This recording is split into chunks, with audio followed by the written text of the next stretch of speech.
Allez, bonjour à tous, ça fait longtemps que j'avais pas fait de vidéo. Alors, on va faire un truc assez simple pour appréhender un peu les formes géométriques et les couleurs et les solides de Platon.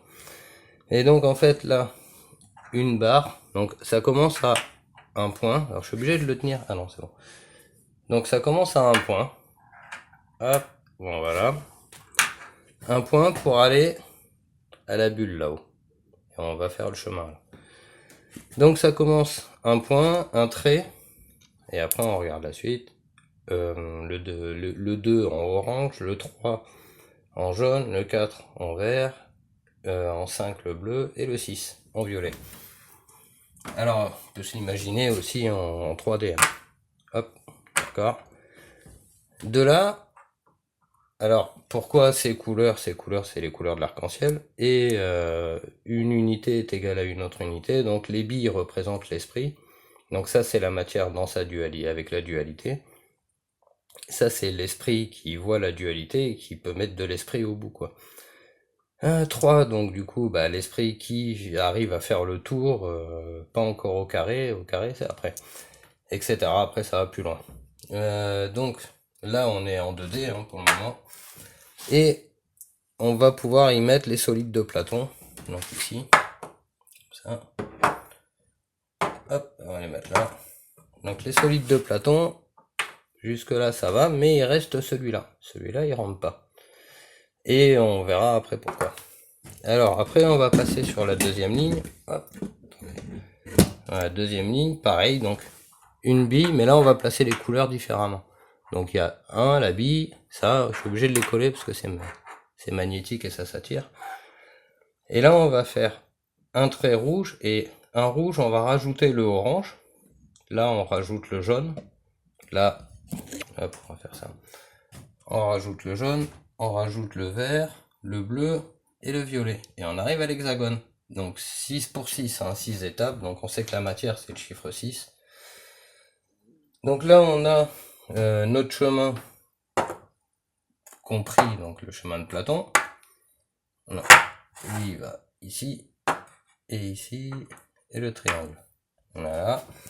Pour arriver à ça, donc le God global organisation définie, on sait que c'est 3 ronds, donc on va matérialiser ça en 3 ronds. Donc le rond pour dire que c'est compris.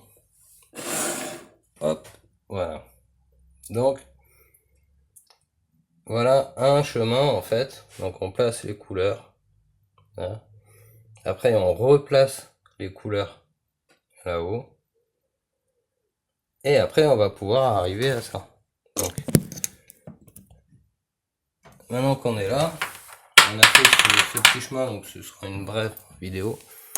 Après on peut arriver à ça. Donc là on est monté comme ça, on a assemblé les couleurs, mais là on va voilà finir de les assembler différemment. Donc on va voir que 6 couleurs pour 6 arêtes. Ok, donc ça reste logique. Et après on avait vu, hein, il manquait le bleu indigo et le rose. Et bah pour passer dans le cube en fait, il faut voilà, comme ça. Alors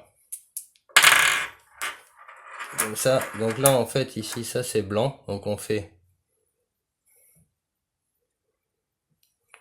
rouge, orange, jaune, vert, on monte bleu, bleu indigo, violet et le rose.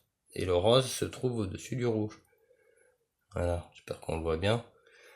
Et ici au milieu là, ces 4 piliers là, ils sont pas en blanc, donc ils sont pas très très blancs, mais c'est le blanc. Donc c'est le fameux bleu, blanc et rouge, la couleur du drapeau français.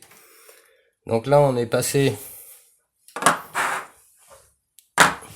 alors on fait le chemin, hop, on est passé comme ça. Après on est repassé en replaçant les couleurs différemment. Et là on arrive à ça, où on voit que les couleurs sont placées sur chaque arête dans le principe volumique. Bon, on peut aussi faire des volumes avec ça.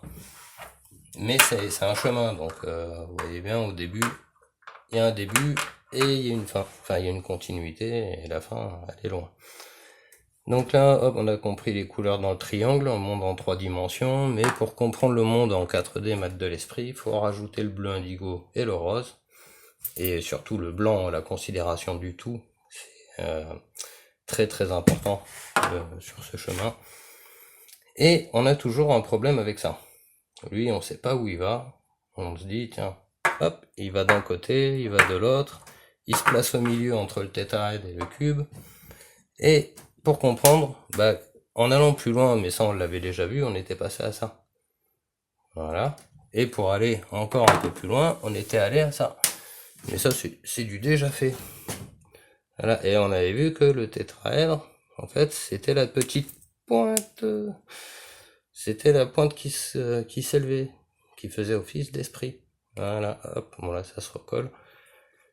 Et donc cette forme d'octoèdre, hop, laissez-la, c'est exactement celle-là. Voilà. Donc là, on est... Ah, voilà, c'est là où ça devient compliqué. C'est-à-dire que faut déjà arriver à comprendre le principe pyramidal, parce que là on est bien dans la pyramide, pour passer, en fait on passe de 3 dimensions au principe pyramidal au cube. Et le chemin c'est d'aller vers le rond. Donc voilà, c'est pour ça que Platon il est très très logique, hein. Il avait bien fait son chemin et il avait bien compris aussi ce truc-là, l'octoèdre. Et donc forcément ils avaient compris ça. Voilà, je sais que c'est pas facile, mais on va y arriver peut-être un jour. Voilà, je vais vérifier la vidéo et voilà. Donc une autre façon d'appréhender. Donc après, ouais, si vite fait. Hop, une fois qu'on a compris les 3 ronds là-bas, 1, 2, 3 ronds, bon, on peut comprendre ce truc-là. Donc le global, organisation par définition, il y a 3 ronds en fait là-dedans. Il y en a un qui est un peu plus grand pour tenir les autres, mais le principe il est là. C'est les 3 dimensions. Les 3 dimensions, tu peux les mettre au carré, comme je sais plus où il est le truc. Attendez.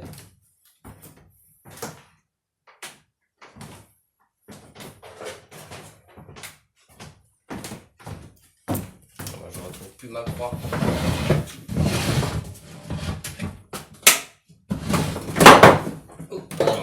Donc en fait, on peut le mettre comme ça ou comme ça.